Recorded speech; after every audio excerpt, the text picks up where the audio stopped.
I didn't want to be this way. It's not something that I chose. It's not something that I decided that, oh, I just don't want to go out today. I just want to stay home. The more I come, the more comfortable I feel.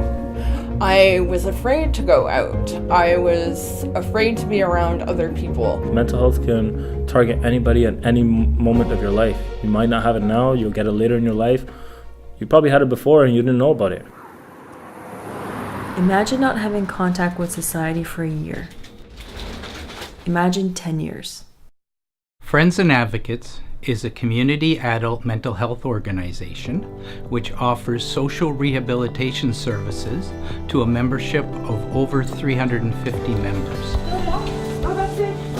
What we do as far as socialization is bring people back out into the community where they belong, a place where they haven't felt like they had a responsibility or a place in, and we help them to understand that it is also their place and how to function within it. When somebody becomes a member of Friends and Advocates, they become a voting member of the corporation, and as such, they can participate in all of the decision-making that goes on here. One of the most significant aspects of Friends and Advocates is that the members, perhaps for the first time in their lives, get to decide and have direct decision-making about the services they will receive.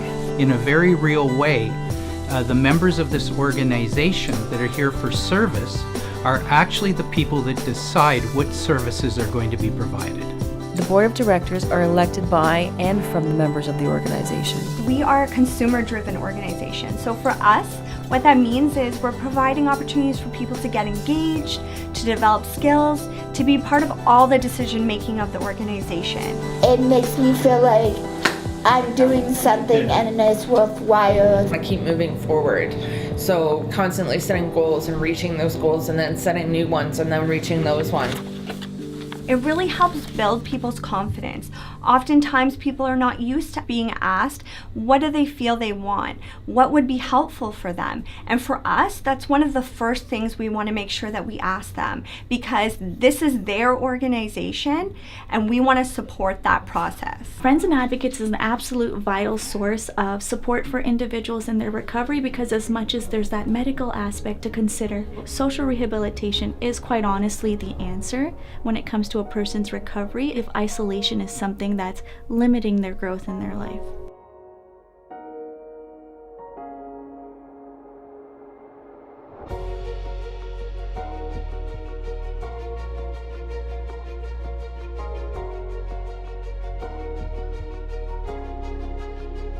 Friends and Advocates offers members over 50 activities every month, events to attend, training programs, discussion groups, and trips. To join the organization, it's a really simple process. All we need you to do is simply call the office. We don't need any more information other than basic contact information to set up an appointment with you. We try to make everything really quick because we realize it's not easy to take that first step to reach out. So we want to make sure it's as simple as possible. Oh, the staff's excellent. They're really friendly people. People here know what you've gone through and they really understand where you're coming from. And if they just come out once, just once is all it needs for them to come out again and again and again. And believe me, their lifestyle would change.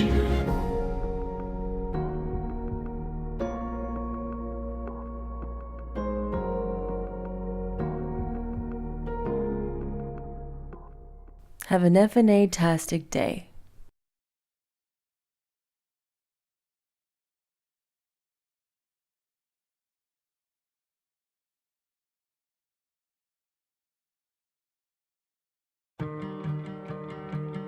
When faced with social isolation, it can be challenging to even make that call. Friends and Advocates understands this and makes it very easy. Everything is confidential. It's a really simple process. It's all self-referral. We don't need a doctor or psychiatrist note. We're completely non-medical in our approach, and we just ask that an individual be willing to challenge their isolation as well as complete our intake process. We will arrange an interview at a place and a time that is convenient to you. You must be 16 years and older, no referral necessary, have a willingness to attend at least 2 activities per month. Just give us a call.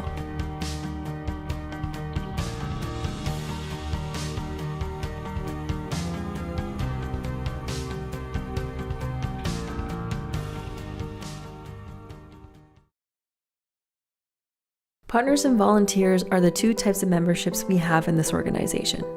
Partners join the organization to receive support. Volunteers join the organization to provide support. Initially, I went into the FNA just because it's something I had to do. Volunteers can be consumers.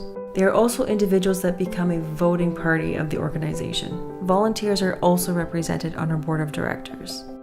I actually had fun. I actually had fun, and I didn't want to stop playing and do what we were doing at that time.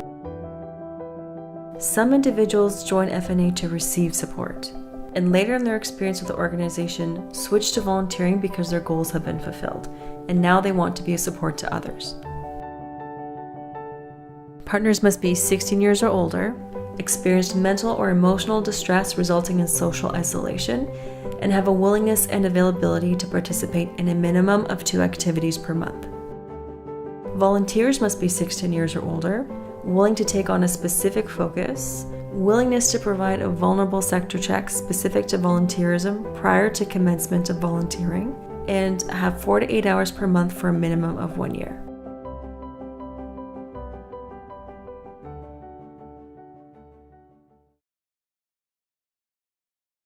Friends and Advocates has so many different types of activities that people can participate in. All of them are planned by our membership, and they get a say in everything. There are 3 types of activities: governance, discussion, social, and leisure. There are 8 standing committees: quality improvement, social and leisure, public relations, fundraising, bylaw and policy, nominating, human resources, and finance. All of the committees are populated by mental health consumers, our members, without whom the organization could not operate successfully. For the discussion groups, there are small talks, think tanks, and know-it-alls. We also have over 50 activities per month.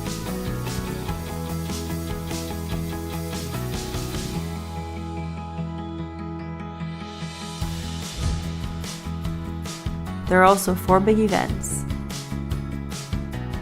and the CSN's Enlightenment Conference. And it gives them a social network to be able to be out in the community and be active in the community once again in a way that they hadn't had a chance to.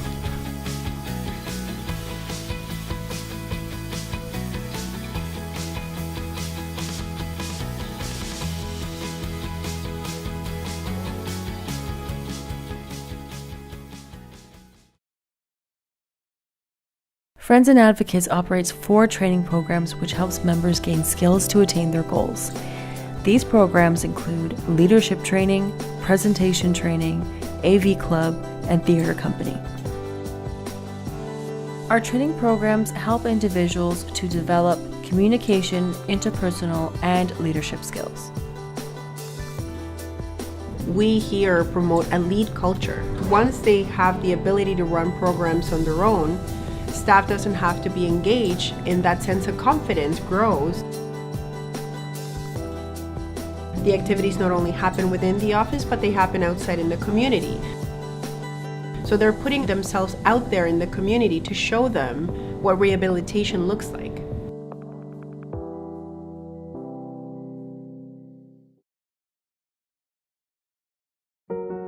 Our support program at Friends and Advocates is offered weekly. It can be via phone, Facebook, or face-to-face.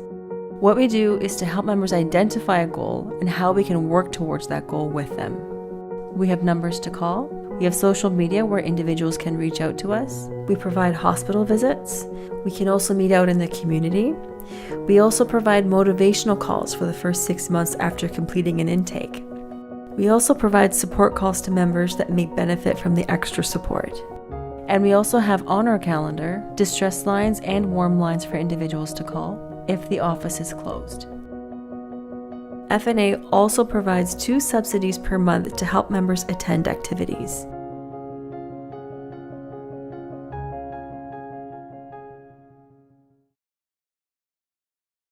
The Consumer Survivor Network is a unique program funded by the Ministry of Health and Long-Term Care through the Central West LHIN. When you are diagnosed or you're struggling with mental health, one of the first things you lose is the ability to tell somebody that you're having these challenges because you're afraid of being stigmatized or not welcomed. The CSN gives people who have lived experience with mental health and or addictions the opportunity to come together with peers to share stories of recovery, learn from one another, and provide valuable input into many projects, initiatives, and committees. When a consumer has the opportunity to participate in the decisions that are made about their healthcare, there's a sense of empowerment that comes with that. There's a sense of feeling like they're actually in the steering wheel of their health. We don't have the right to be treated with dignity and respect. We also have the right to challenge something that we don't believe is necessarily true or valid or appropriate. When members provide input, they are helping to ensure that our mental health and addiction system is meeting the needs of our community.